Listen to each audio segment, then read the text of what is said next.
everybody. Hello. Hello. Welcome to the kitchen table. How you all feeling?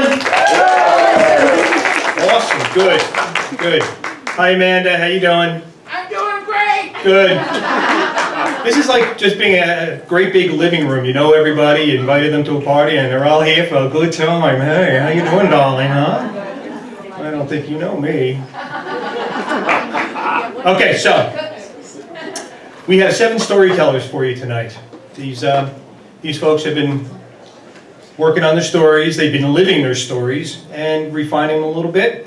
Just wanted to do some upfront information. We have this right here, of course, is the Rangeley Friends of the Arts Lakeside Theater. The building itself was first constructed back in 1996, I believe. And it's been through a few transformations, but since the RFA's got their hands on it, they've been doing a lot of work to it. Updating it, yeah. And the design, the improvements that have been made have been steady and ongoing. Some of it's by way of grants, which that's our grant writing machine right there, Val.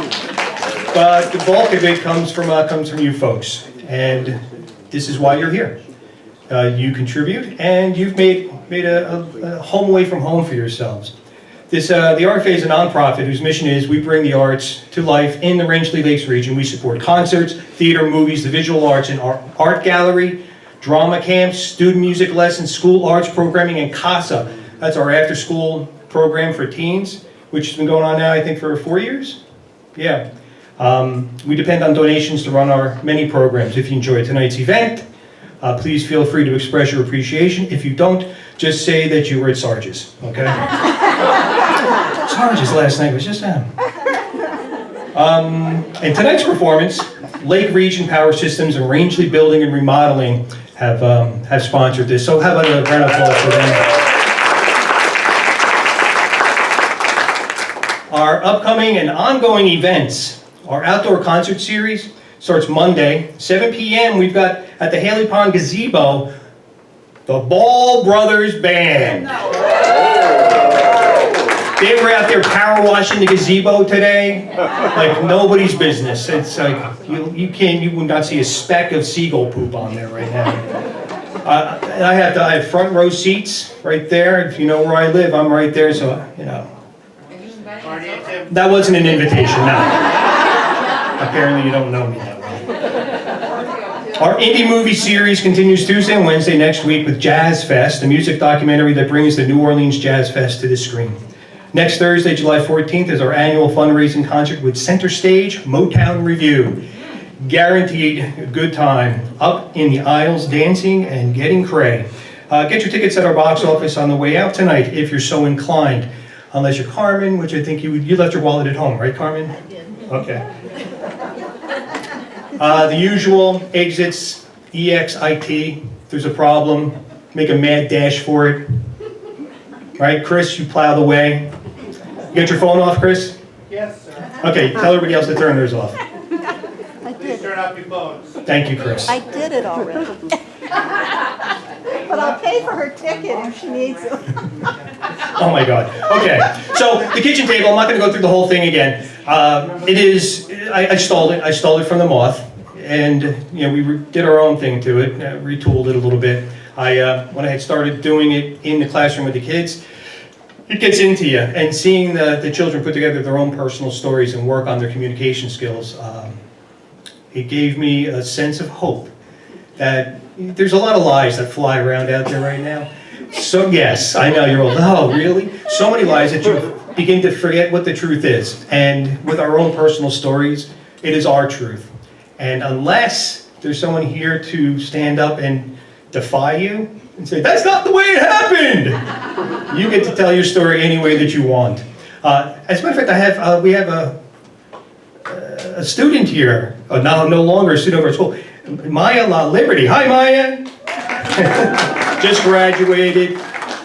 She's on her way to the big time. What school are you going to, Maya? Bates. Yeah.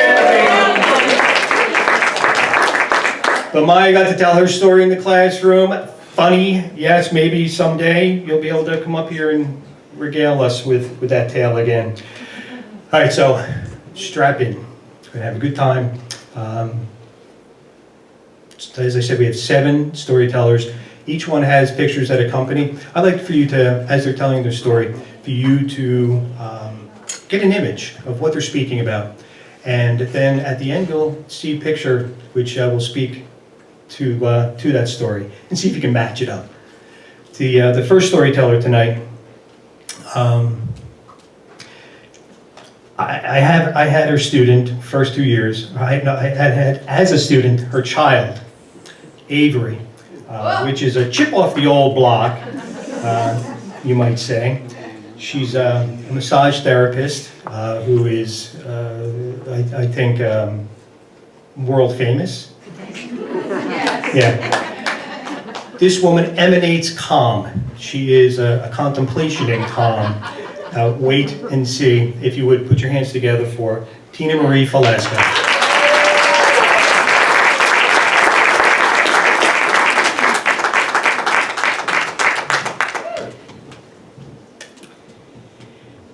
First time I ever mowed a lawn was May of 2017. I had never mowed a lawn in my entire life. I had no idea what had been kept from me. I had a John Deere mower, a riding mower, because I had 3/4 of an acre that I needed to now take care of. It was an X485 with a Briggs & Stratton motor, just beautiful, which I really have no idea what that really means, although I did look in my manual today, and it said something about a drivetrain, and the speeds in it are infinite. I was like, that is not helping me hone down my story, but we'll continue. So I buy this, now previously in my other places that I've lived, other people have always mowed the lawn. And they look like they're having fun. And it's always been a riding mower. They're out there and they make these beautiful straight lines. And some people get really into it and they have the checkerboard and that's not me. The first time I went out there, I'm trying to do these straight lines back and forth, back and forth. I am miserable. It became work. All of a sudden it was stressful to go out there and mow this lawn. And finally I just said, you know what? I'm just gonna go around.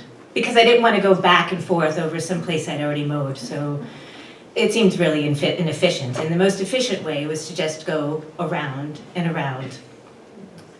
Which then felt, after the first time, like it was a ride. It was joyful to go out and mow this lawn. I don't know if maybe when you were younger, maybe 3 to 6 years old, you go to the carnival and you have the carousel. I was not a carousel girl. They had these other things. They had bikes and cars that went around in a circle.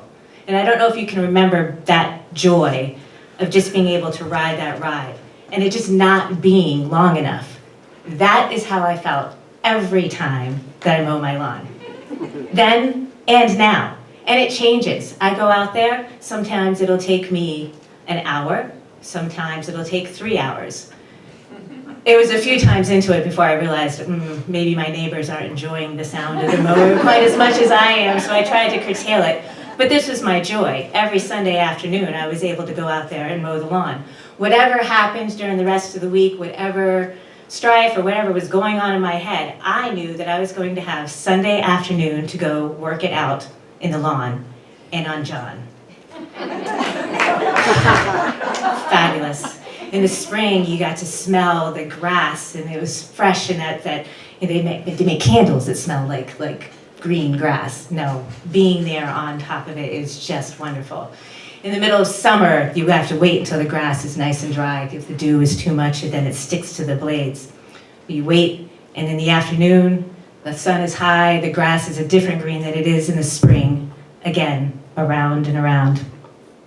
Fall was amazing. Leaves you can go through and you can they spit out the side as you're going through, and that was a fun mowing experience as well. Just every time. Sunday afternoons were my favorites, and I'm thinking with this mower, as I have the 54-inch deck, but I also have a snow blowing attachment. I get to carry this fun into the winter. Fabulous. I grew up in Delaware and we don't really get winter. It gets to be like 32.5 degrees and it kind of snizzles.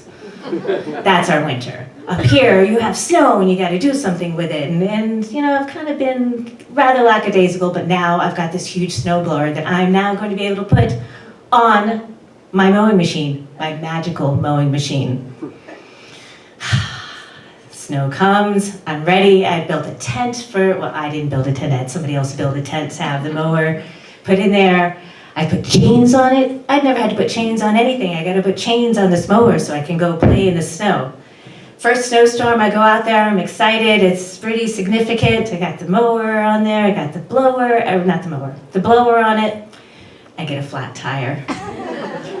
Now, I've gotta figure out how to get this, gotta get the chains off. Now I've gotta change this tire. I don't have the tools. I go up there and I go to the hardware store and I measure what size nut I have, so I'm gonna go get a wrench. This is how I measure. I take my finger, take the nut. I'm going to go to the hardware store and get a wrench that fits this. I come home with my wrench. No, it does not fit. I'm like, that's why there's so many, and they look like they're so close. So my second time going to the hardware store, I bring the pieces I need. It's still not quite right. I just end up buying a 182-piece tool set. I figure whatever I need is going to be in there somewhere, and I'm going to need it again some other time. We're about an hour and a half, 2 hours, still have not blowed anything yet. Snow blowing is nothing like mowing, I'm realizing. Mowing, you get to do on Sunday afternoon. The grass waits until Sunday afternoon until you're relaxed. It could be sunny, it could be whatever, and Sunday afternoon. No, it snows whenever it wants to. You have no idea. You're out there snow blowing at 8 o'clock in the morning. I've got clients coming at 9. How am I going to do this? This is not fun. All my desires of thinking I'm going to work out whatever's in my brain on my mower or snowblower go by the wayside. Eventually I change the tire and I get the chains back on. Now I'm going to snow blow. It's got a great plume of snow that it can shoot 20 feet. It can do 20 feet this way to the neighbor's yard, and it can do 20 feet this way to the other neighbor's yard. Or it can just go 20 feet right back in your face. Guess which one I chose?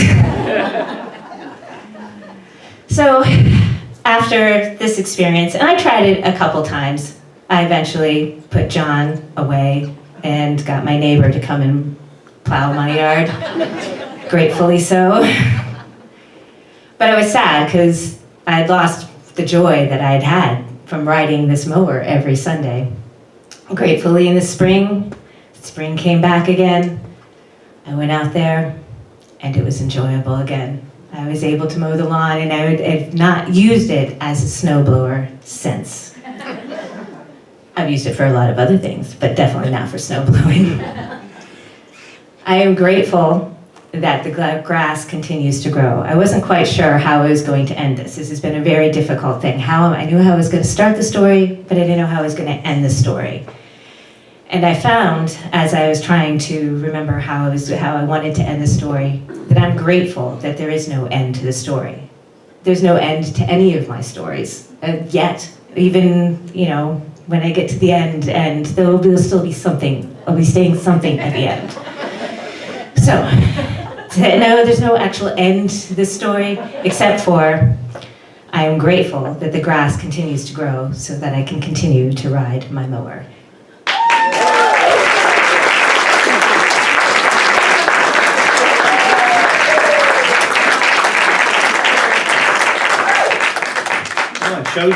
Put John up there again. Yeah, man. Yeah, baby. X485. Yeah. Full tire. Infinite speeds. Wish I had one. You have to advertise this so we can time it so we can drive by while you're putting your yeah. Sunday afternoons. Yeah. You'd be two-wheeling it. Turn it into a low rider. Right? Yeah, get the hydraulics going on it. Nice. That was fun. Thank you, Tina. Next up, He has been here before. You may have witnessed him before, and I hope you enjoy him again. This man, he's a retired physical therapist, explorer of the mind. If you know him, then there's no truer words. And a local raconteur, Mr. Alan Wicken.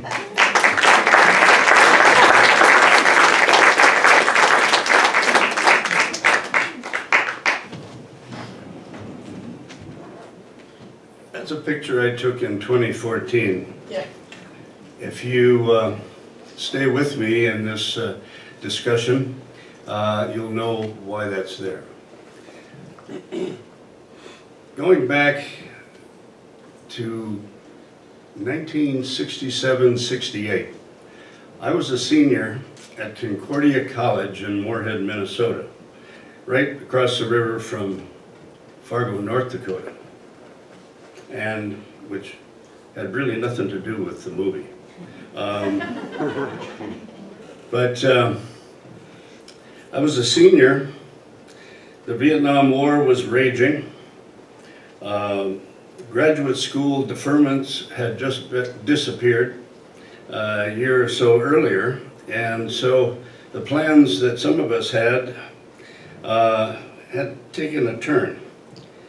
But what was still deferrable was teaching in a high school, teaching science in a high school in Minnesota. And I wasn't a big fan of the Vietnam War. And so I and a lot of other friends did the same thing. We started taking education courses as seniors to qualify to be a certified or licensed teacher in Minnesota by the time we graduated. So I was in the middle of one of those classes. It was an exceedingly boring one. I remember on a Friday morning in early December, and it was being taught, sadly enough, by the chair of the education department.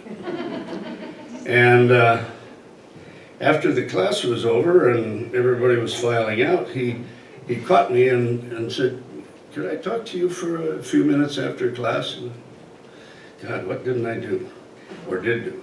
And so he said to me, "You are well aware of the exchange program that the Concordia has had successfully run for the last couple of years, exchanging, I think for a full semester, 4 or 5 students from Virginia Union University in Richmond, Virginia, one of the traditionally early all-black colleges, still going, and they've been exchanging students. Now, Northwest Minnesota is sort of like Northwest Maine. It was very white. And Richmond, at least the half that I ended up going to, was very black. And he gave me a proposition, actually, I guess it is. He said, "We have identified you as one of 4 or 5 senior students who are set to go do their student teaching at the beginning of the next year, 1968. And we would like you to be one of our student teachers going to an all-black high school in Richmond, Virginia, Armstrong High, and do your 8 weeks or so of student teaching. And we're doing the same exchange with some of their students in some all-white or almost all-white school in Northwest Minnesota." And so he said, "Think it over the weekend and get back to me Monday morning and we'll go from there." So I did give it a lot of thought. And I decided I'm going to do this. This is an opportunity, as I told him on Monday morning, to experience something that I really hadn't experienced before. But I've been seeing a lot of stuff on TV and in the newspapers and so on. The civil rights movement was going on, the protests for this, that, and the other thing, including the war. It was a very turbulent time. And I said, you know, this is an opportunity to learn more than just the art and science of teaching high school biology to a bunch of sophomores. So, fast forward about 3 or 4 weeks. It's the first week of January 1968, and there I land in Richmond, and I was to live in the dorm there at Virginia Union and have a black roommate. There were about a dozen white students at Virginia Union, but the rest of the population was black. And it was in the black half of Richmond. Richmond was split right down the middle. There was a main avenue in the middle of town, Broadway, and it was all black on one side and all white on the other, just about 100%, or 50-50, if you want to look at it that way. And so I get to the dorm, I check in, I do whatever I need to do to let people know who I am and where I came from, and I met my roommate, a very likable guy, Frank Doggett, from Atlantic City, New Jersey. And he was hell-bent on welcoming me. And so that was on a weekend, I think. It was Saturday I arrived. And Sunday night, before I was to go to that high school and start this experiment, he said, we need to go downtown and show you around on downtown Richmond, give you a feel for it. So neither one of us had a car, and it was dark. It was January. And we went out by this main road next to the campus to flag down a cab. And after a while, one come by and we whistle and holler, and it's fairly dark and not much for streetlights. And we both ran up to the cab. I got there first.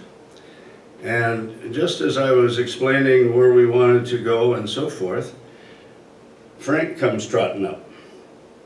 Cab driver looked at him, said, I ain't giving a ride to no effing N-word. And just put yourself in my shoes. I was embarrassed for my whiteness, I guess. I didn't know what to say.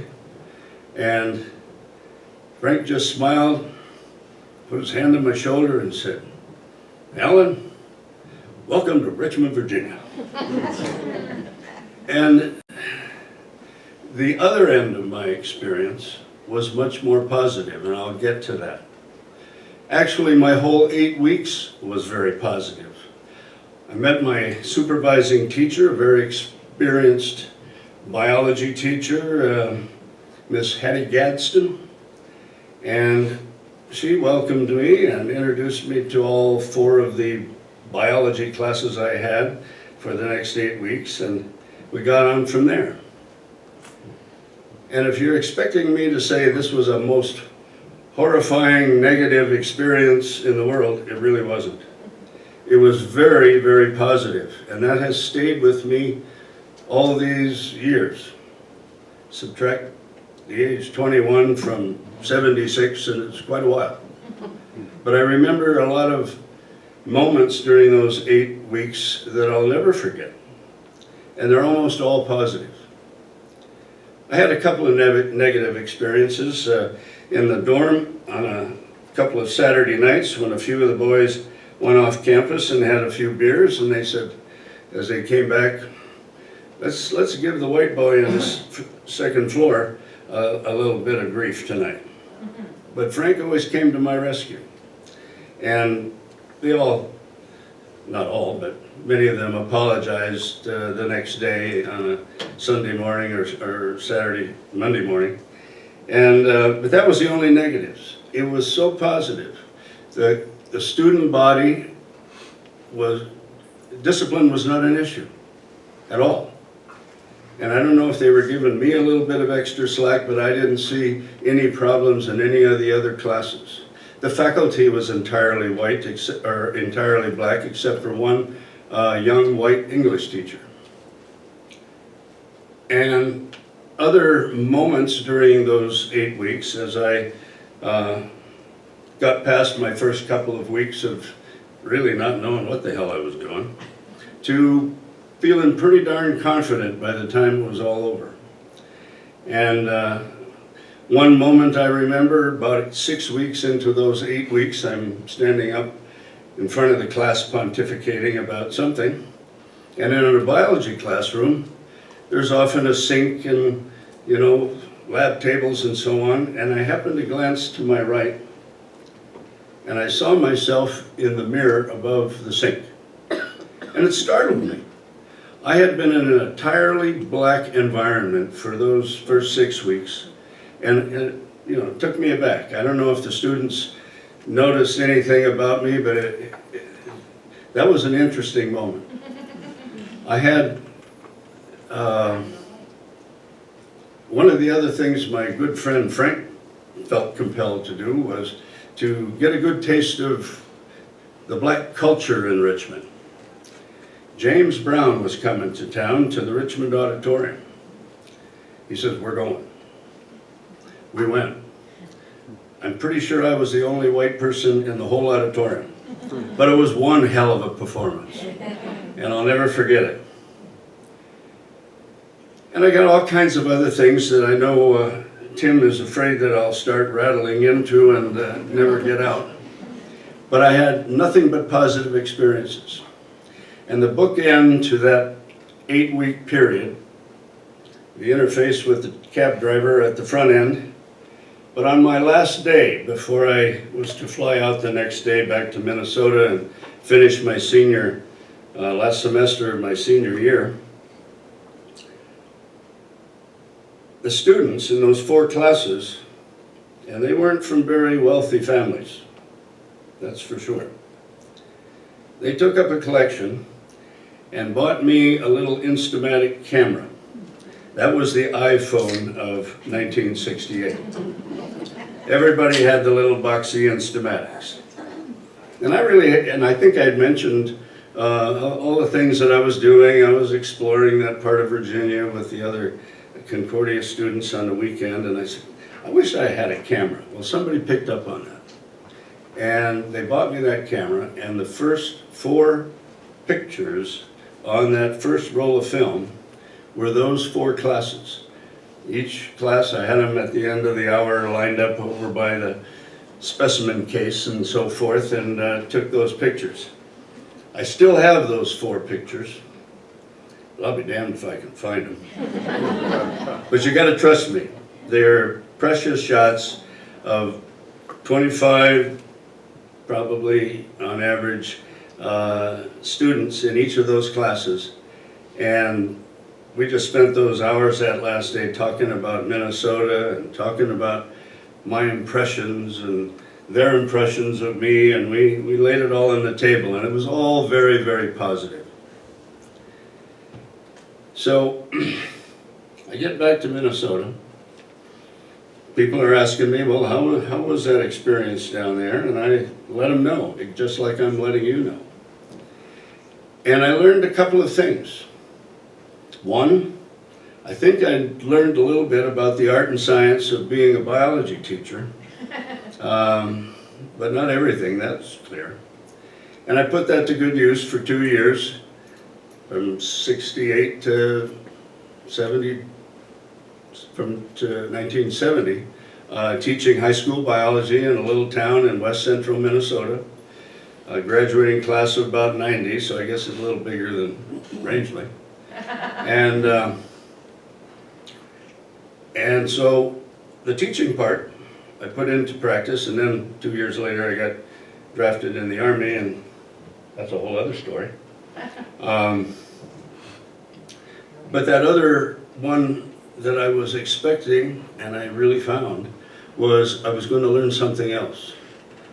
A little something else about the American culture, society, etc., and a place that I had never experienced before.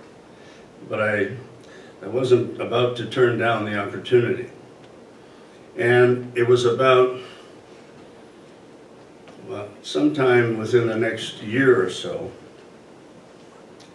I saw a clip on television, black and white, of Martin Luther King's speech in 1963 on the steps of the Lincoln Memorial.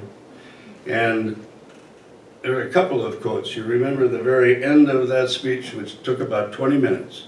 I read it in its entirety just recently. I just wanted to go back, make sure I get a quote right and so forth. And so I read through the whole thing, and it's really a remarkable speech. So I recommend it. Just Google, "I Have a Dream," Martin Luther King, 1963, and you'll find it. And on that level, what I really learned, and I said to myself, semi-formally, I guess, but I said, you know, if I ever have kids, I'm going to make sure that they grow up in a household that never says a negative thing about somebody just because of the color of their skin.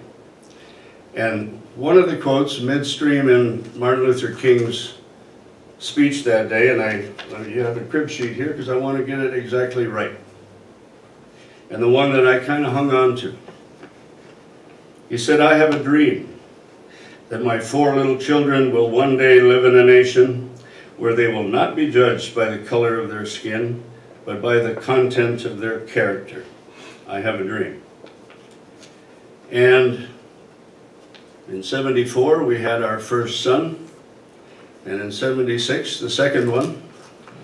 And I think Judy is here. Where are you? I think she will verify that as we raised our boys, never once did they ever hear a negative word about somebody just because they happen to be of a different ethnicity or color or whatever. And I'm very confident they have in total 3 grandkids for us, and I'm confident that they are raising their kids in that environment as well. I'm sure there won't be a negative thing said just because of the color of somebody's skin. And to kind of add a little bit of credence to that, I just turned 76 yesterday. Thank you, thank you. It's been a long haul. But I got, oddly enough, on the day of my birthday, it's usually late, a book from our oldest son.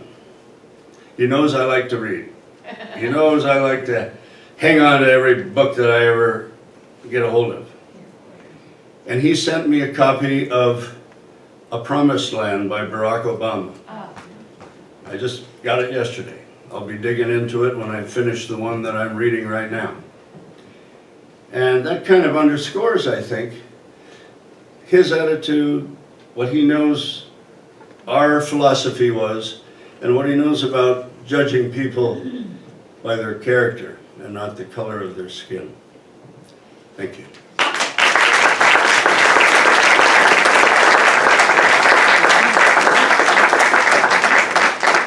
Alan Wicken. Thanks, Alan. If he was half as white then as he is now, he definitely stood out. When he pulled the speech out, I thought it was going to be the whole 20-minute thing. That was great, Alan. Thanks. Next up, it's Laura Sadler. She's a retired Montessori elementary teacher from Cincinnati, now living 8 months here. No, 8 months in Arizona and 4 months in Rangeley. She's a veteran storyteller. We're lucky to have her back again. Please, Laura Sadler.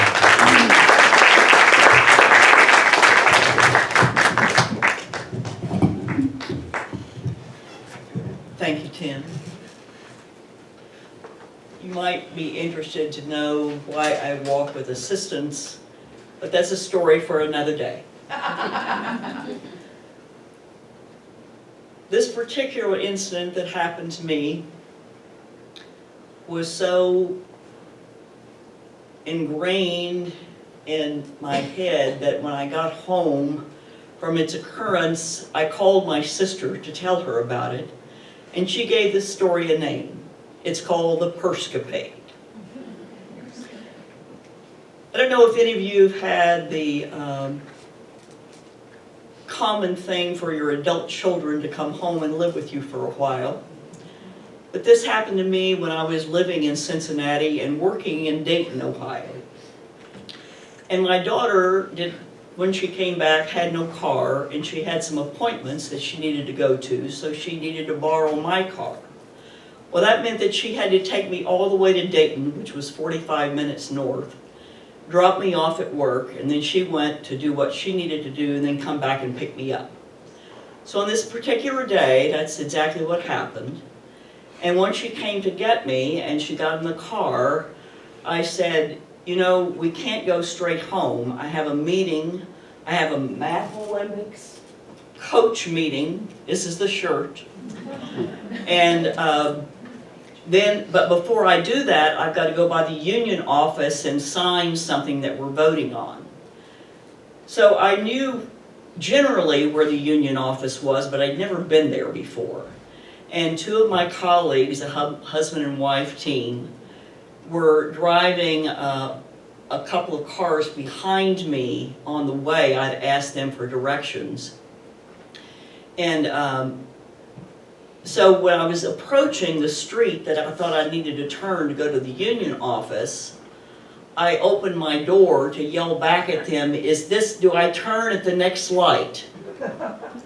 Well, they said that I would do that, but you know, when you drive the car by yourself, you always have your purse in the passenger seat. Well, my daughter was over there, so I had put my purse down in between me and the door. We get down to the union office, and I get ready to get out of the car, and I realize my purse is missing. And it dawns on me what happened to it.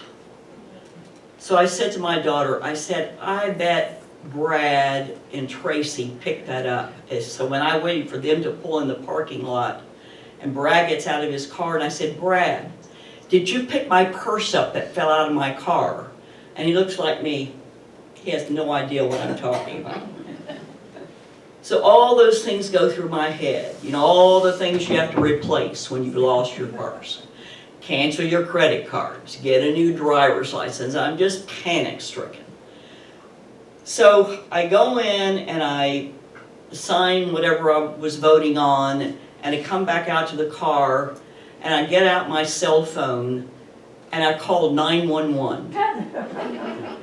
And the first thing when they answered the phone, I said, I apologize, I do not have an emergency, but I don't live in Dayton, I live in Cincinnati, and I don't know the number for the police station.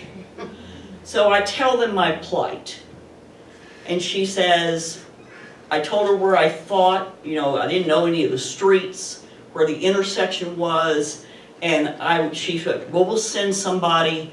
And so I went back. Of course, she didn't know exactly where to send it. So my daughter and I go back, and I drop her off, and she gets out, and I'm looking, and I don't see anything in the street. So I drive around the block, and I pull over, park beside where the purse would have fallen, and I call the police station back, and I say, you know, it's on the corner of such and such, you know, that's where I am. And she says, we're sending a police car.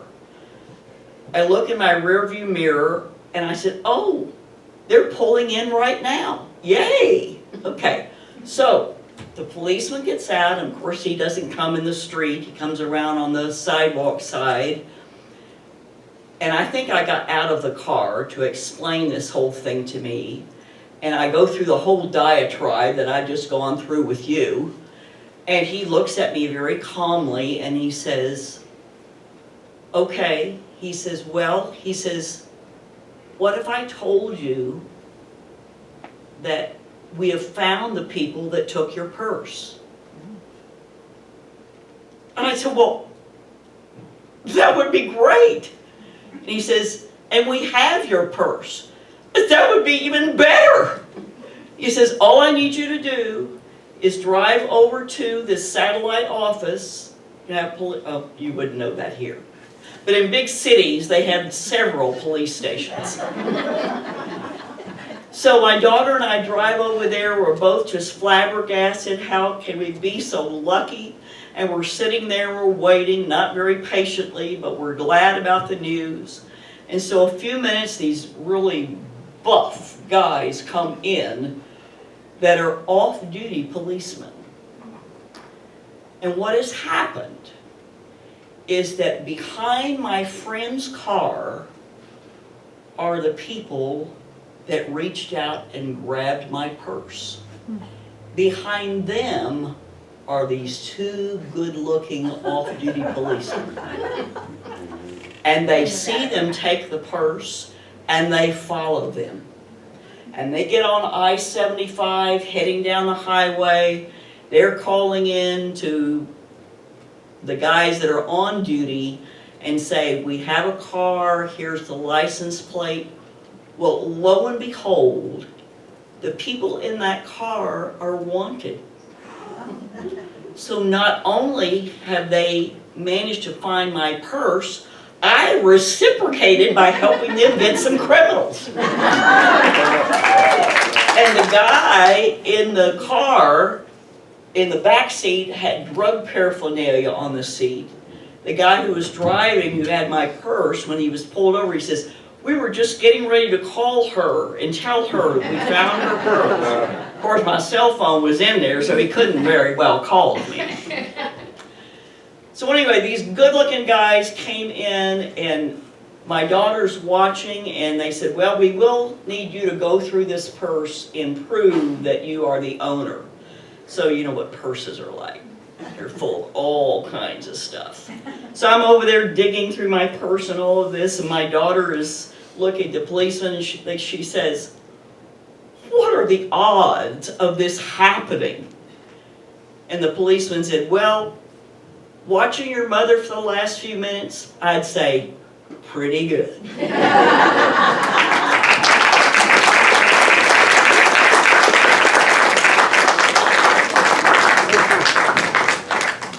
Bring the purse up again. We gotta see this thing. Oh yeah, classy. There, oh, nice purse. Okay. You broke it to, oh, Yes, don't break it. Okay, don't break it. I got it. I'm a pro. I know what I'm doing. There you go. Yeah. There you go. What she didn't tell you was that she got the phone number of one of the cops. They have Thanksgiving together every year. Is she married? No. Don't tell her husband. Okay. All right, moving along. Next up, well, she is the RFA goddess. Anybody who knows what this woman's been up to since she's gotten here in Rangeley has been a main contributor to revamping this entire theater, and we'd be lost without her. She is a retired doctor. Yeah. Does that ever happen? I mean, do you still go by doctor? We're a doctor forever. There you go. There you go. Okay. All right. Next up, Valerie Zapolsky. Valerie.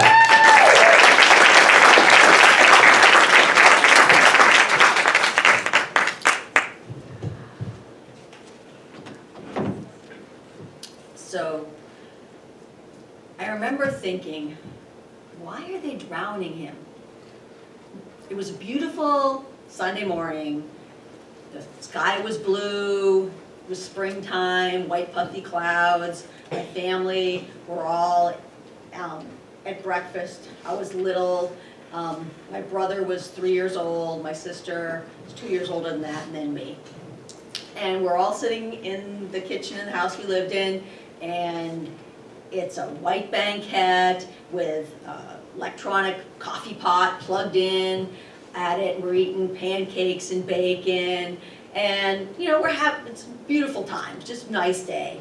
And my brother, 3 years old, had finished his pancakes, and he had slid off the banquette underneath, and so he's going around underneath the table and pulling down everybody's socks and, you know, untying their shoes and pretending he's tickling their legs. And so then my dad reaches down underneath and he's tickling him, and all of a sudden, you know, he's laughing and thrashing and being tickled, and all of a sudden the coffee pot jumps and spills boiling hot coffee everywhere.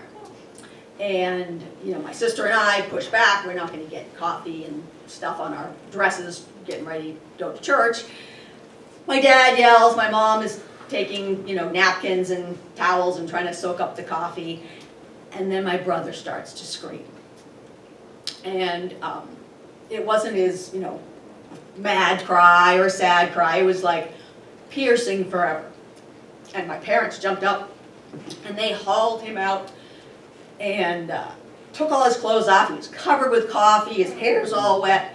And then they, after they got him all stripped down, they took him over to the kitchen sink and turned on the faucet, put his head under the faucet. So now he's screaming and thrashing and gurgling. And that's when I thought, why are they drowning him? And of course they weren't drowning him. They just kept him under there till they felt like he was cooled off, and took him forever to stop crying and sobbing. And I could see that afterwards his whole half of his face, I don't remember which half, but whole half of his face was red and one great big blister. And they called the doctor. Doctors came and did house calls then. So they called the doctor came and looked at him and gave him a cream and said it'd be fine, and he was fine. There's no permanent scarring or anything. But that's the first, I was 7 years old, and that's the first real memory I have of my brother. He was cute, and he was little, and he was mine. So then time passed, as it does, and we got older, and now we're in a different house in a different city. Dad's not around anymore, Mom's working, I'm now 13, my sister's 11, and my brother is 9, and I'm tasked with making sure everybody does their homework, does their chores, and I cook dinner so that everything's ready when Mom comes home from work. And, you know, if you've ever been around a 9-year-old boy, they spend a lot of their time making rude noises. They practice, you know, armpit farts and, you know, burping on command, long and loud, and they, you know, just totally annoying to me, which he noticed, of course, and then did more of it. And it was, you know, just miserable. And then, so I'm being distracted by my brother. And so, you know, I'm supposed to cook dinner, and I was not at that time a good cook, okay? I could boil hot dogs, boil frozen vegetables, and maybe warm up a can of SpaghettiOs. That was the limit of what it was. So that's what I was doing, and I would get distracted by my brother doing ridiculous stuff, and then I would burn dinner, and the house would fill with smoke, and then he would complain about it long and loud, and just, it was horrible. So one night, that's, you know, he was no longer fun. he was not cute. He was just the bane of my existence. So one night, I was cooking dinner and he's being annoying and I got distracted, and so now the beans start to burn. And so, of course, he's jumping around going, "Valerie, burn the beans! Valerie, burn the beans!" Just jumping around, just chanting, and I just, as they say, snapped. I knocked him down, and I sat on him, and I started strangling him. And, you know, I don't remember any yelling going on. I don't remember really wanting to kill him. I just wanted him to be quiet. I mean, but that's what everybody says, so. So anyway, so he's on the floor, I'm sitting on him, and my sister, the middle child, comes over and says, not excited or worried or anything, really calmly comes over and says, "You don't want to kill him, Mom will be mad." And it wasn't like, "No, don't kill him, you go to hell," or "No, don't kill him, you won't get into heaven," or "You're going to go to jail," none of that. No, "If you kill him, Mom will be mad." And I went, okay, don't want to do that. I mean, the whole point of doing the chores and doing all this stuff and cooking dinner so Mom will be happy, so I let him up. And we never told Mom anything. She never knew anything about it. I never came that close to killing him again. Maybe he became less annoying, maybe I became more tolerant, but life for all continued. And some more time passed, and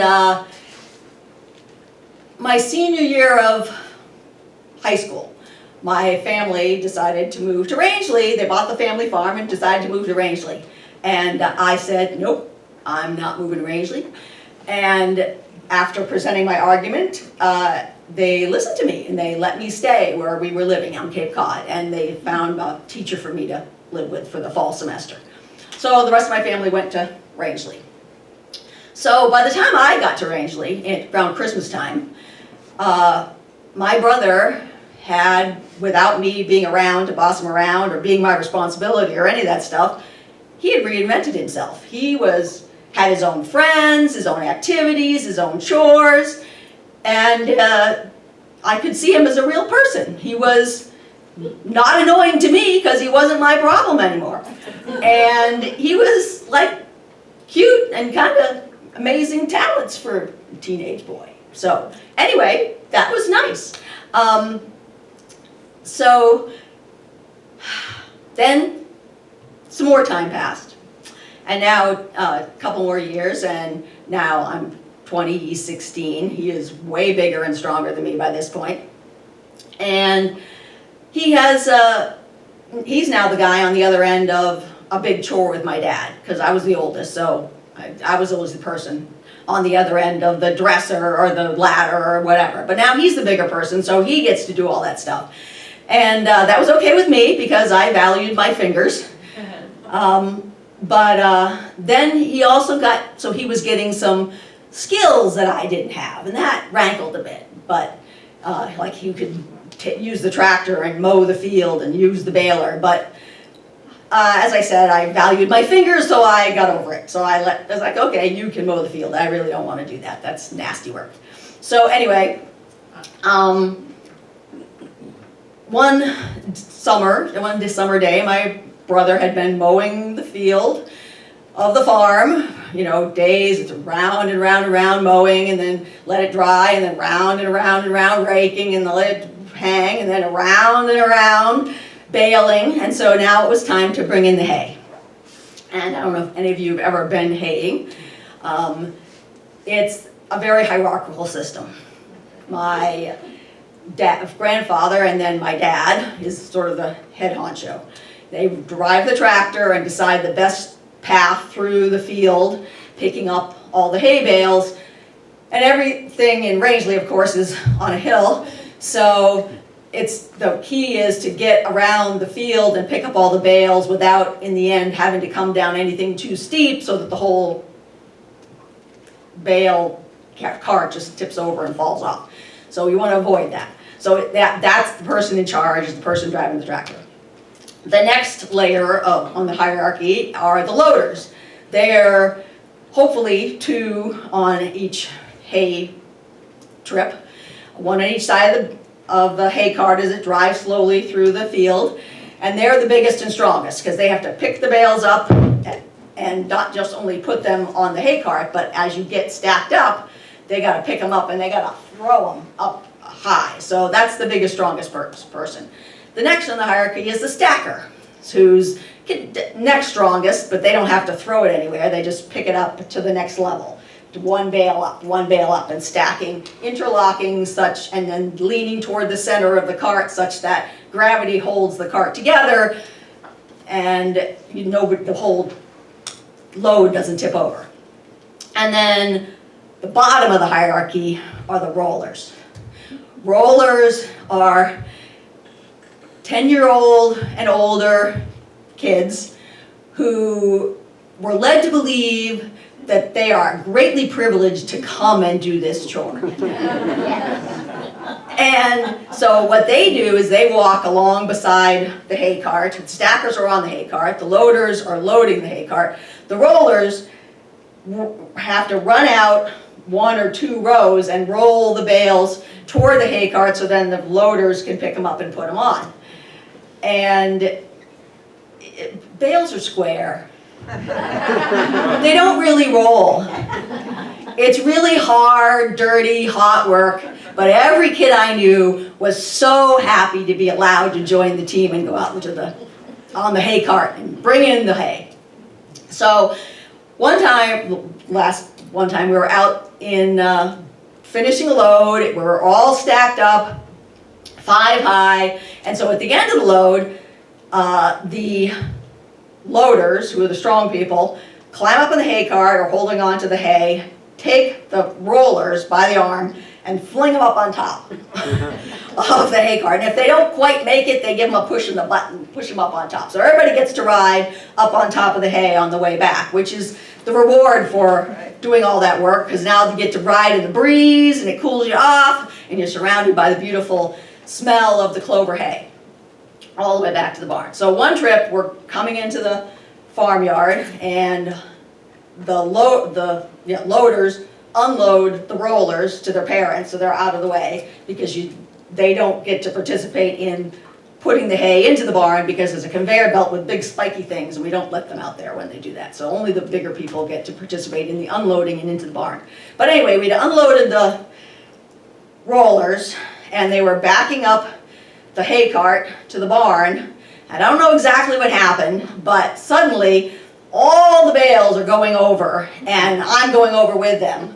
But somebody grabs me and holds me and sort of up in the air until the avalanche finished and then let me down. And it turned out it was my brother who, out of instinct or actually decision, decided not to let me get great bodily harm and get crushed by all the bales. So in the end, my brother became a real person again, and he was cute, he was strong, and he was mine. Keep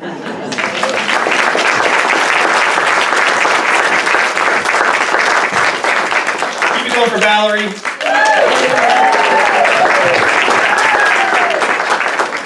Isn't this fun? This is fun. I love doing this. My brother is the one, the dark t-shirt. Yeah, usually bigger than me. Wow. And right now Tina's thinking, yeah, you call that a mower? I don't think so. Yeah, but she's got a John. That is really cool. A little bit of history here. Pam, does that sound about right? Okay, verified. I took that picture. You took that picture? That explains why it was perfectly framed. Nice. All right, let's keep her going. Next, first time on our stage, not on the stage. You've been on the stage before in plays, and yeah. Heidi Sorensen. She was born near Seattle, Washington. She's lived in Rangeley for 40 years. First on Toothaker Island on Moose Look McGuntick. I said it. I had no idea how to say that when I first got here. She now divides her year between Rangeley and Key West, and we're really lucky to have her here. Put your hands together, please, for Heidi Sorensen.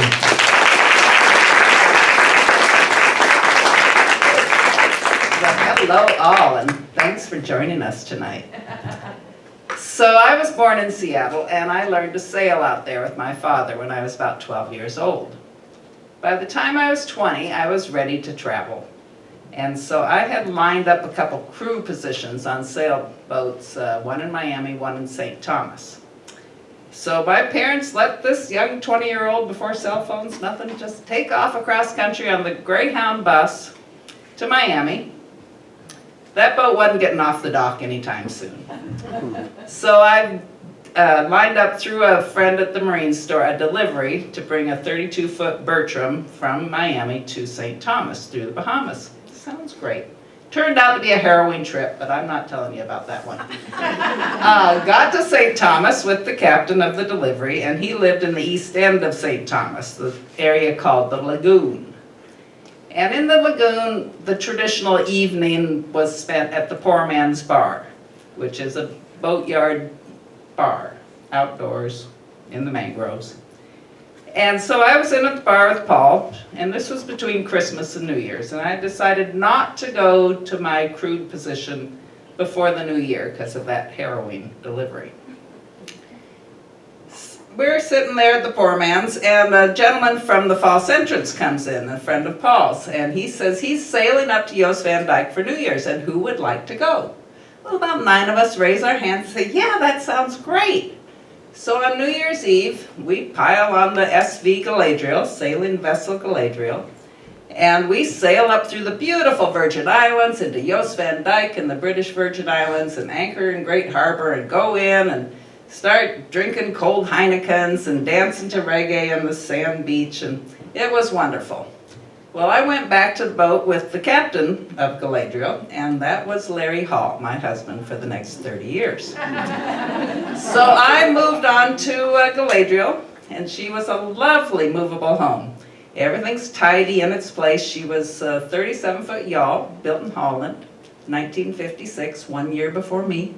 And she had a lovely interior, all mahogany and stained glass, and very sea-kindly boat, good at sailing. So we took her down through the Virgins and to St. Martin, St. Bart's, all the way down to Dominica and Martinique one time. Fabulous trips, and then came back up to St. Thomas, and now it's getting on to May, the sun's getting intense. Time to get out of the Caribbean because hurricanes will soon be coming. So we sailed north. Now it's about a 10-day, 2-week trip to New England from the Caribbean. And you go through an area called the Horse Latitudes, the doldrums. And they're named such because the Spanish galleons coming across were running low on water and sometimes had to dump their horses overboard because they couldn't water them anymore, and some of those horses swam into the North Carolina, South Carolina coasts, and those are the TkT ponies on the barrier islands there. But as we sailed through the Horse Latitudes, you get becalmed sometimes, not a lot of fun, hot. So you think about swimming. It's pretty deep out there.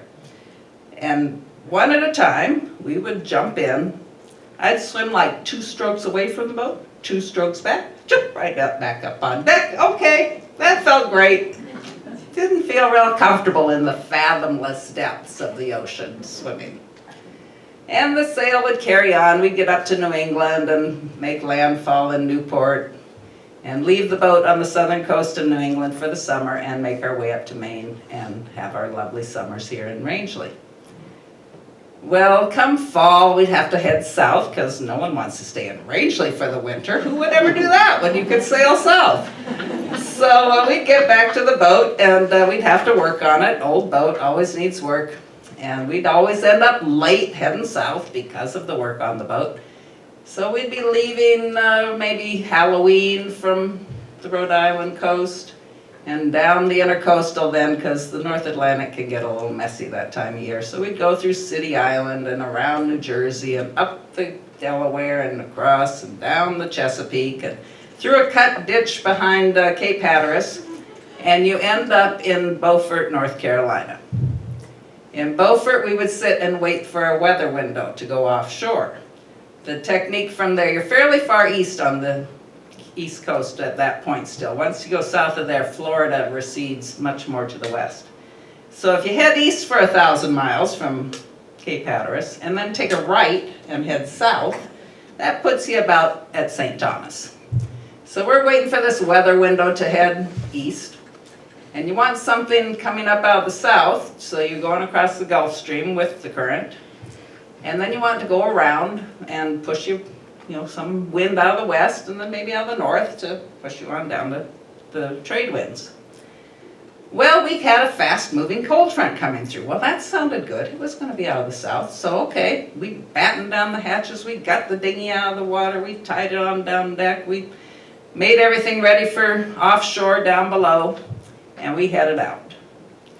Well, the sunset that night was not particularly encouraging. It was kind of bruised looking, sort of oranges and purples. The wind continued to build out of the south. We started shortening sail. Probably started out with a reef in the main. Now we're double reefed. Took down the jenny, put up the working jib. Still too much wind. Took down the main, running just under the jib. Still too much wind. Now it's getting dark. It's probably blowing 40. It's like, oh, this is not fun. Let's see if she'll just go under bare poles. If there's enough wind, it'll drive a boat, just the wind and the riggings. So we take the jib down. That's no good. She's wallowing around, not quite enough wind to drive her under bare poles. All right, crank the engine, and we'll just steer. And we have to steer. We try not to steer. Usually we had a wind vane that would do the steering. So now somebody has to sit in the cockpit, spray and wind and nastiness. Some all you all spills in the bilge. Down below's no better, it stinks, the engine's running, it's like, oh, that's no better. We had a miserable night. One of those nights where you truly wonder, what am I doing here? So as the night passes, the first tendrils of light begin to spark the eastern sky. It's time to put up some more sail, because this is not any way to move a boat. So we dig out the tiniest sail we have, a little tiny storm jib that's like bulletproof, you know, multi layers of Dacron. And we drag it up on deck, and I'm going forward with Larry to help him get it hanked onto the forestay. He's hanks it on, I'm holding the sail on deck so it doesn't get blown overboard.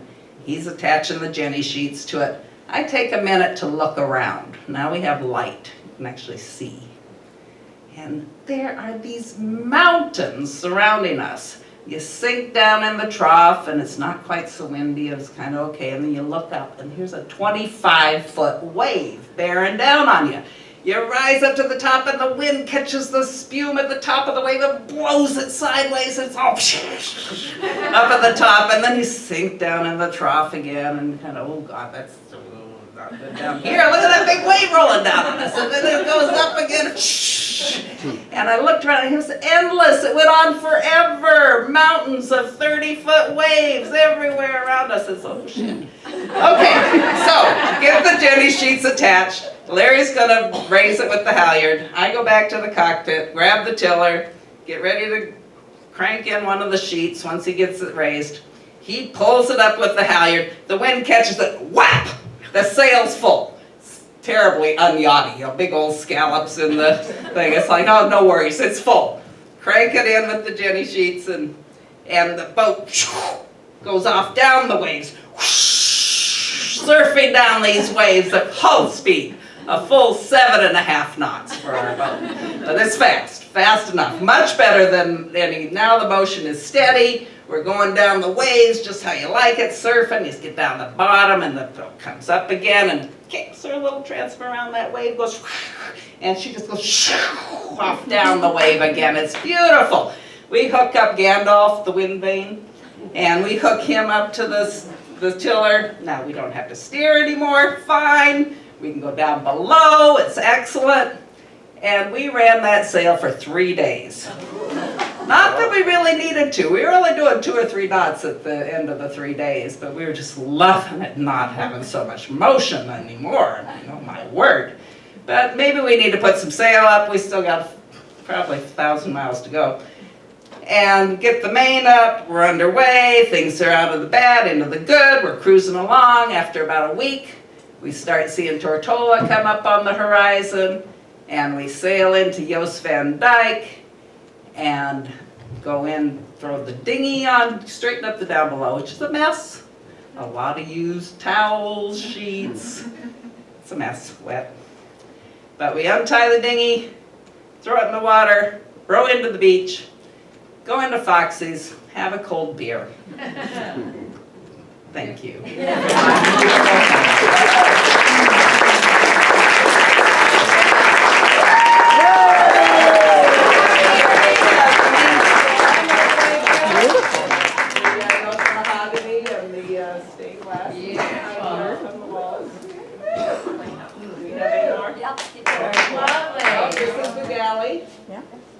Everything is placed, see the hanging wine glasses and the little slots, all the jars. The opening hatch, that was a truly nice feature. All the left, you know, like the vegetable scraps. This is Jos Van Dyke, a watercolor I did in collage. Foxy's bar on Jos Van Dyke, British Virgin Islands. This is the sailing vessel Galadriel running down Drake's Narrows in the Virgin Islands. Beautiful. And that's a side view of the Galadriel.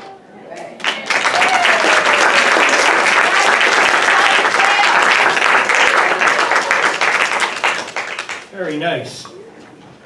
That was great. I'm feeling a little seasick myself right now, but I just today I saw some bruised clouds coming out over Haley Pond. I'm in my kayak. I'm thinking, it looks like it's going to be a stormy one today. I'm going to have to get myself back in again. I couldn't possibly do that. No, I wouldn't. No, I set off that thing, beep, beep, beep, come get me. I'm not doing this. Thanks, Heidi. Right, next up, again, first time to our stage, Bunny. Bunny's originally from New Haven, Connecticut. She's been coming to the Rangeley area for vacation all of her life. She moved to Saddleback Mountain in 2015. She's here with us tonight. If you would, please put your hands together for Bunny Fazekas.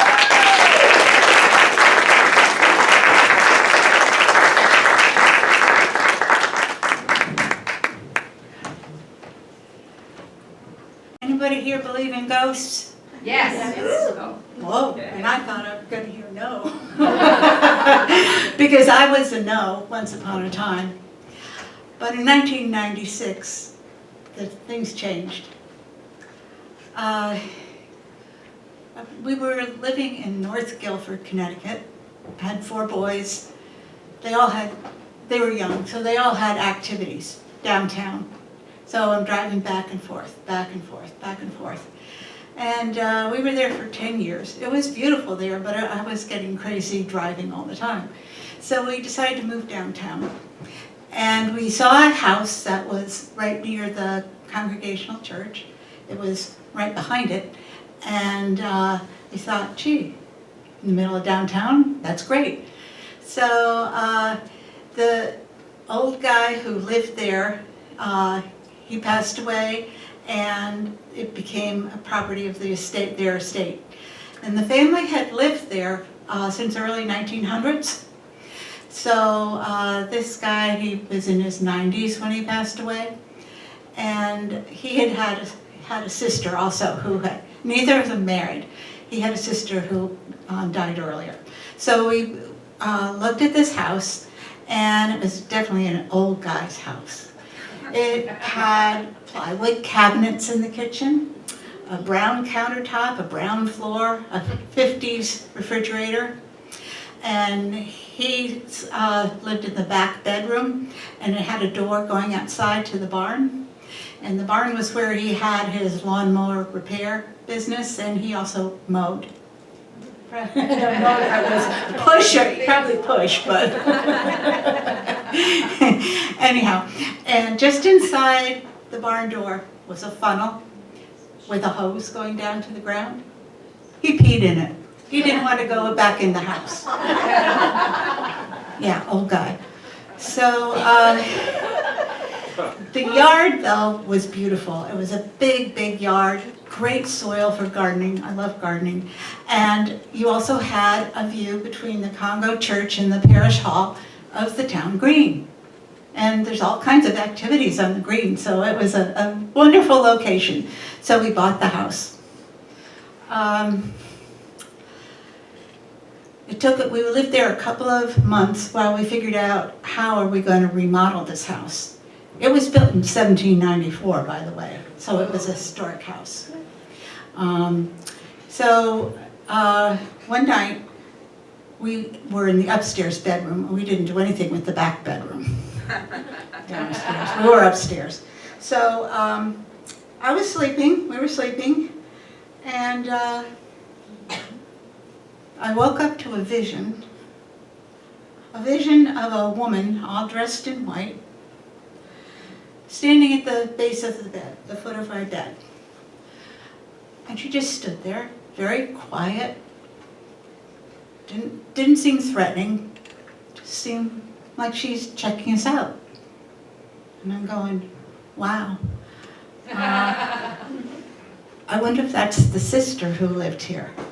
And I named her Evangeline, because I didn't know if she was an angel, a spirit, a ghost. I don't know, but I knew if she was there. I saw her, but I couldn't see her face. I don't know what she had on her face, but maybe sometimes, maybe ghosts, you don't see the face. You just see from the shoulders down. Well, anyway, then I went back to sleep. I didn't talk. So the next morning, starting to put things away in the house, just a few things, because we are going to remodel it. And I went into the dressing room off the bedroom, and then there was a closet there. And I was getting ready to hang some things up when I saw there's no closet pole. And then I saw it leaning against the wall, so I pick it up, put it up in this holder. Then I went to do something else, and when I came back, the pole was leaning against the wall again. So I pick it up and put it back. And this game goes on several times. So I'm going, okay, Evangeline lives in the closet. So, okay. So that was experience number 2. So then we decide, okay, we know what we're going to start working on the living room. And Joe hires a carpenter with a big drinking problem because he's cheap. He cuts through the planks, and he happens to hit the knob and tube wiring. Well, nothing happened then. And that time I was taking my son to visit colleges, and we came home that evening, and it was getting really dark, and I went into the screen porch to go into the house, and I looked, there was no floor. I almost fell in. And at that time, the neighbor from next door came over. Oh, I called in the fire at 8:30. Everybody was gone. They're all fine. They're at your mother-in-law's. Why didn't anybody tell me that our house had been on fire? So I go to the mother-in-law's for the night. Next morning, we come back so we could see the damage, because now you can see in the light. And Surf Pro was there, getting whatever they could from the upstairs. There was a lot of water and smoke damage upstairs, and the fire was downstairs. And actually, the fire started in a plug in the floor, just off the living room, and it went straight up through the closet. So that wasn't a good thing. And what was left for the house was the 4 walls, a roof. Must have been the staircase, because there was the second floor, just the floor. And then downstairs it was the dirt floor, because the house was on the dirt crawl space. So we had a lot of damage. We lived in a trailer. The insurance company brought a trailer and put it in the yard. So we lived there for months while the insurance company figured things out. Well, I have to back up a second, because when ServPro was taking out mattresses and a few things, Joe went upstairs with a cardboard box to take all the stuff out of the medicine cabinet, because that was probably fine. And he puts all the stuff in the box, and he turns to go down the stairs when it burst into flames. And he turns and throws it out the window, and it lands on the debris pile and starts a second fire. I guess that was Evangeline's revenge. She was not happy that we ruined her house. And the fire department had to come a second time. They weren't happy. And then the arson detective came and questioned us. Oh, you want to burn your house down? No, we didn't do that. After months of wrangling with the insurance company, we started to fix it up, because we're do-it-yourselfers. So we fixed up the house, and I wanted it to be the turn of the century again, so I picked out the wallpaper with the fruits and the flowers and all that. And we finally had a beautiful house again. I never saw Evangeline again. I think she liked what we did to the house. But I do believe in ghosts.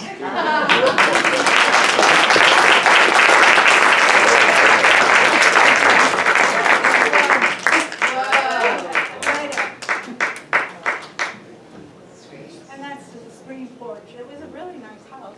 It is again. That's great. Hey, one more time for Bunny, please.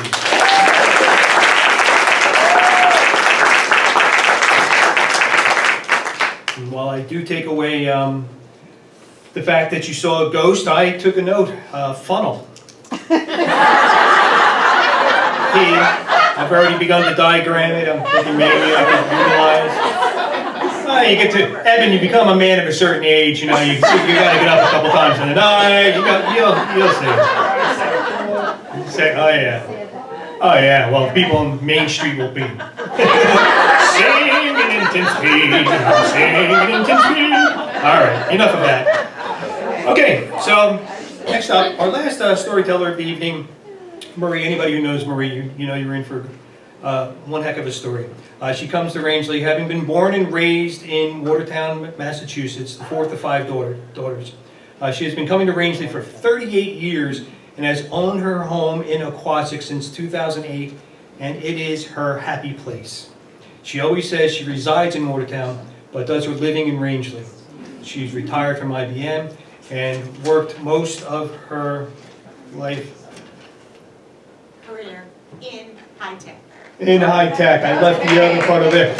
She's a Grammy to 2 and aunt to many. We are so lucky to have her tonight. Put your hands together for Marie Sutherland.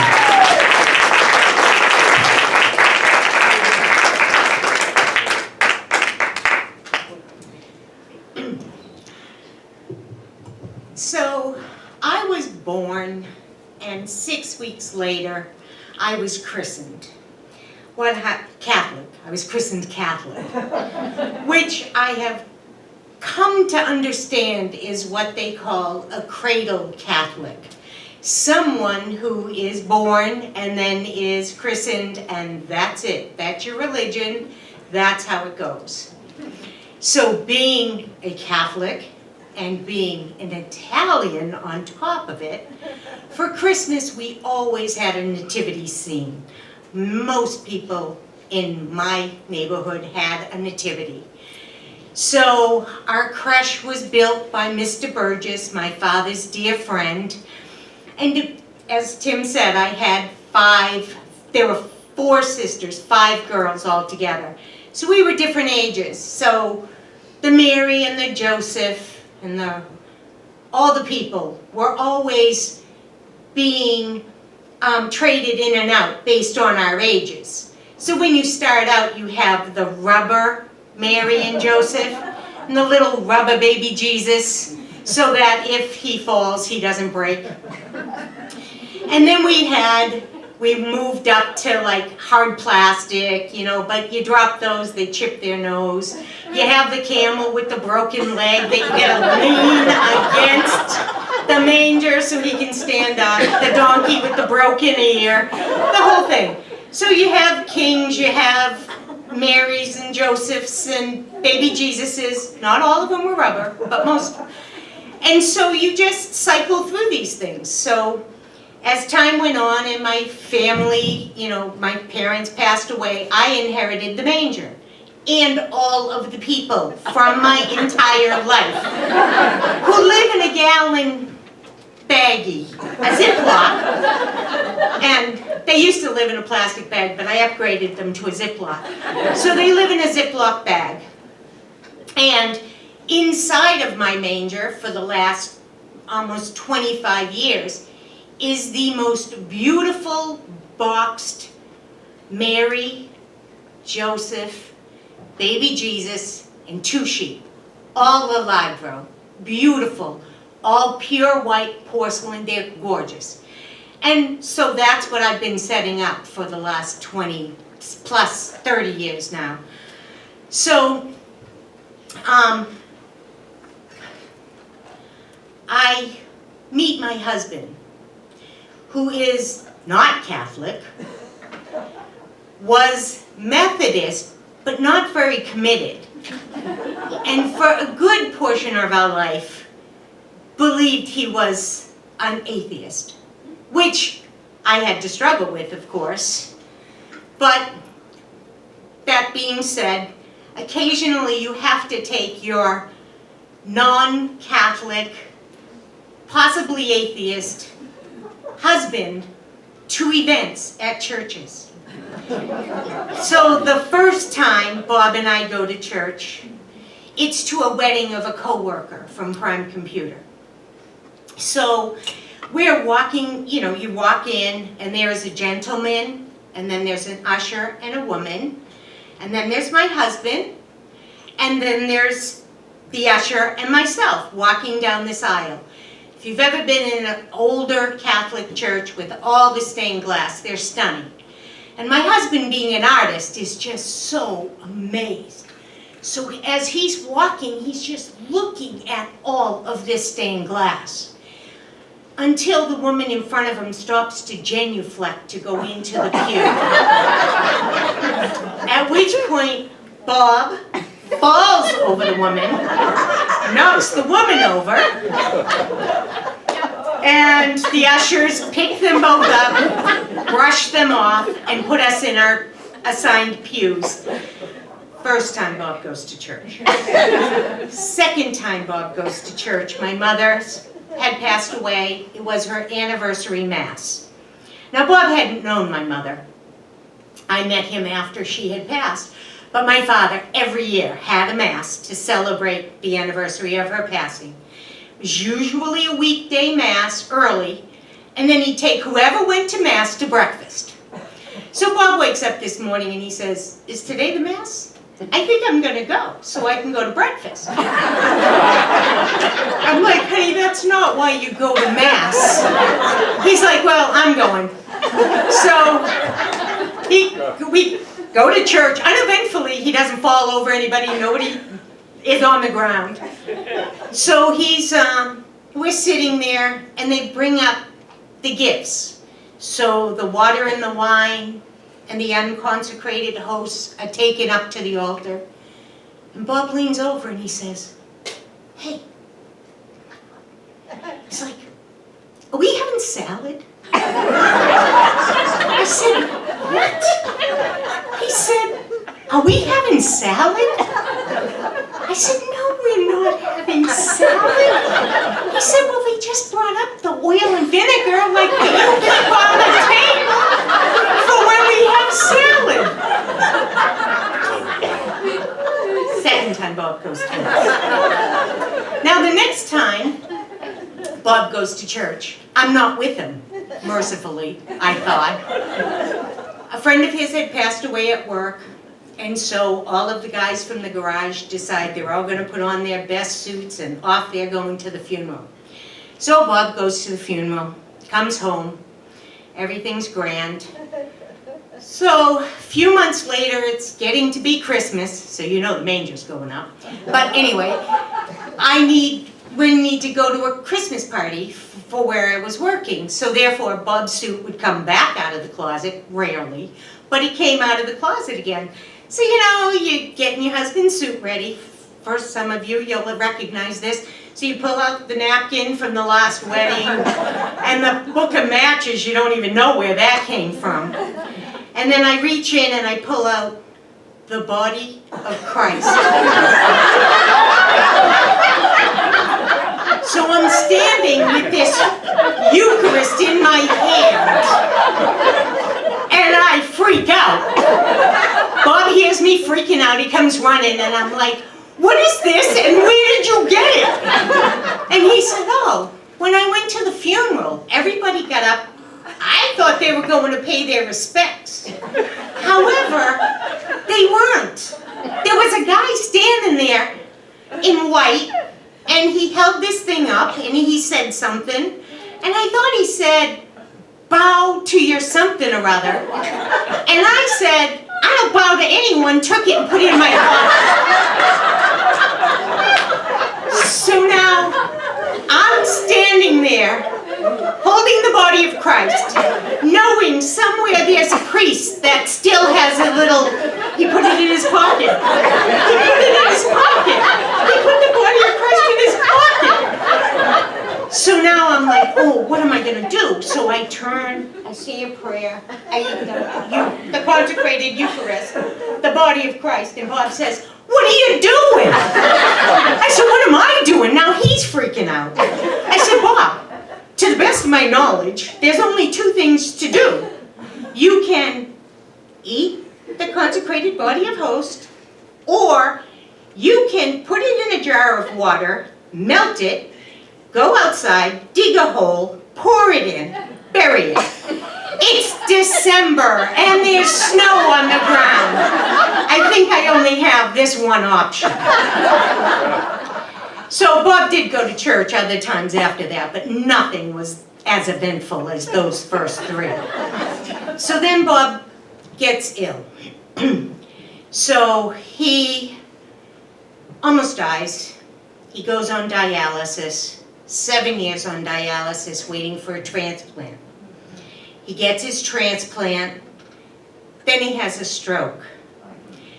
Then he, because he has no immune system, he catches a Cryptococcus fungal meningitis, which is something you don't want, and he ends up with a brain injury, very serious brain injury.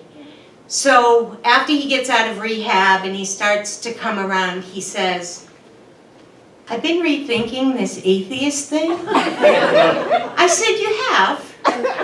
And he says, yeah, I think I'm going to be agnostic. And I thought to myself, I said, well, good, honey, that's nice. And in my mind, I'm thinking, just keeping your foot in the door, aren't you? Because now you've come close to death 3 times, so just leaving your options open. So we come up for Thanksgiving every year, and we're having a turnover in the priest at our church. So I decide we had a Father Paul, and Father Paul left, and new Father Paul came. So I decide I'm going to invite new Father Paul to Thanksgiving. It's the right thing to do. So he says yes. I go home, and my husband, who's sitting on the bed, responds to this news like a 2-year-old you've asked to eat broccoli. And he says, I said, we're having company for Thanksgiving. And he said, yeah, I know, Steve is coming. I said, well, I don't think Steve is coming, but I've invited Father Paul. And my husband, who was in his 60s at this point, says, no priest, no priest, no priest. And I said, yes, priest. Priest is coming to Thanksgiving. So Father came to Thanksgiving. So we have Father at Thanksgiving, and Bob is like, and I have to explain that Father Paul was my age. He'd been ordained for 10 years, but he had had 20 years previous to his ordination in religious life. But he had lived a life before he went into the seminary. So he and Bob sit and they talk about baseball and music and football, you name it, they're talking about it. But the highlight for Bob was to figure out that he and Father Paul had been at the same Pink Floyd concert in Foxborough Stadium the same year.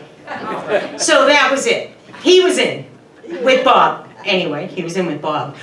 So shortly after Thanksgiving, Bob goes home to Massachusetts because he doesn't like the cold weather.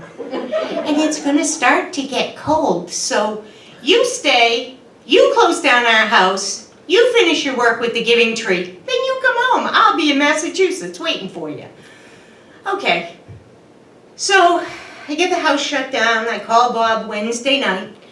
And I say, all right, I'm coming tomorrow. He said, okay, you're going to let me know which route you're taking, because that was our plan, our deal. If you were traveling alone, you always said, I'm going home 17 to 108.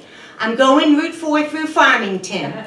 Or, I'm taking the Mount Blue Road till I get to Route 4 in J. So I get up in the morning, ready to come home. I text Bob, no response. I call Bob. No response. I'm like, he's probably at the pool, whatever. I'll just head for home. So I called another time when I stopped to go potty along the way. Still no response from Bob. So when I get to Portland, I call my sister, who lives upstairs from us, but spent most of her time in my apartment for whatever reason. So I called and I said, are you in my apartment or yours? She said yours. Not a surprise. She's still living in my den. It's been 4 years, but that's another story for another day. And so I said, is Bob home? She said, no. I said, okay. So I finished tell him I'll be home in 2.5 hours, depending on traffic. So I pull into the driveway, Bob's car's there. I'm like, okay, he's home. So I come in with the first load of stuff, the way you do, and I drop everything in the hall. And my sister is sitting at my kitchen table, which she doesn't do unless I'm feeding her. And my tenant from the 3rd floor is also sitting at the kitchen table. So I'm like, the kitchen table. I'm just saying. So I start to go down the hallway to where I knew Bob would be. And Rita says, come back here. So I go back and she says, I said, what? She said, I think you need to sit down. I said, no, I'm not going to sit down. I just rode 5 hours in the car. I'm good. What's the matter? Where are you? She said, where are you going? I said, to see Bob. Yeah, you better sit down. I said, no, I'm not going to sit down. What's the matter?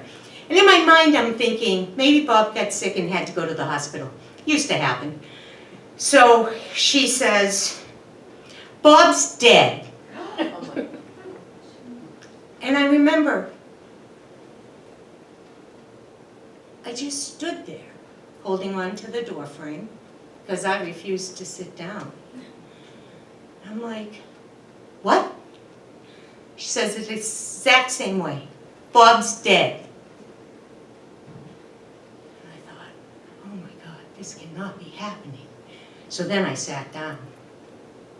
After a while, I regained whatever bit of you can regain in that moment when your sister is not very good at delivering bad news. So I make my way to my bedroom.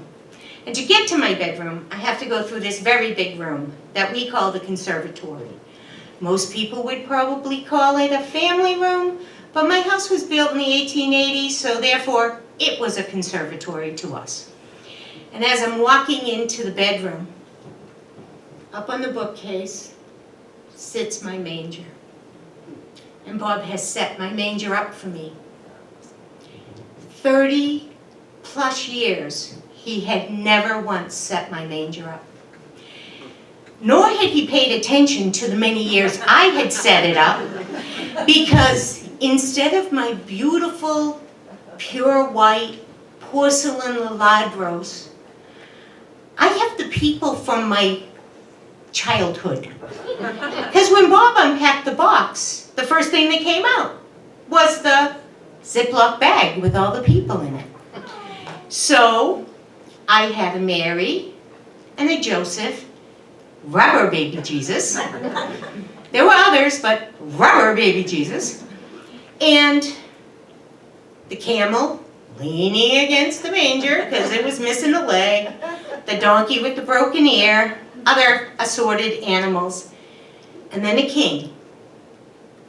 And what Bob had attempted to do was set up the manger the way he'd heard it's done.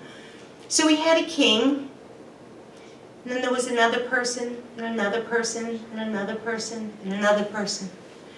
But as I looked closely, it was the king,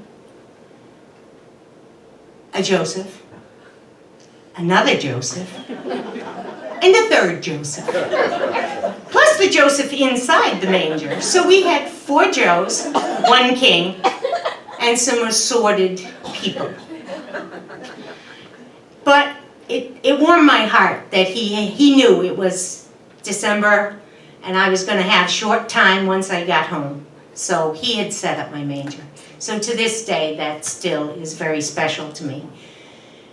So now I decide, Methodist, atheist, agnostic? I'm hopeful. So I decide I'm going to call new Father Paul.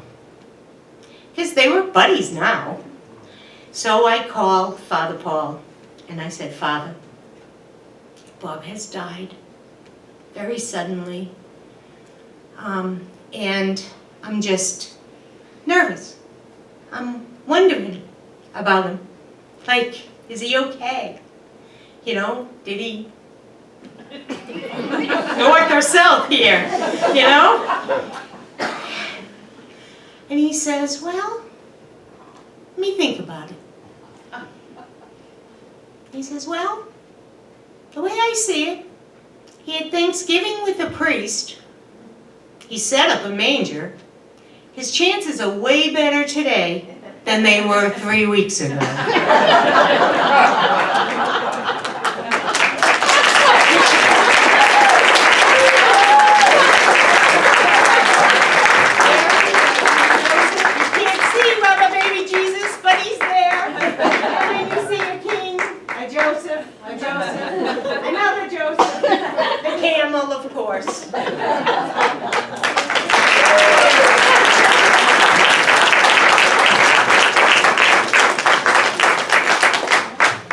Thanks, Marie.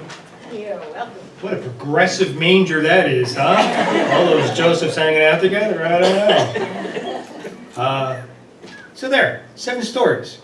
Fabulous. Right? A quick plug. We're doing this again on August 5th, and I am giving you an invitation, if you are interested, to tell a story yourselves. Please, by all means, take advantage. We're going to have workshops, and then we'll be meeting again here in another, close to another month. Good time. I'm glad you all made it here tonight. Would you do this for me? Would you put your hands together again one more time for Tina Marie Falasco, Alan Wicken, Laura Sadler, Val Zapolsky, Heidi Sorensen, Fazekas, and Marie Sutherland. Thanks for being here, folks. Have a good night.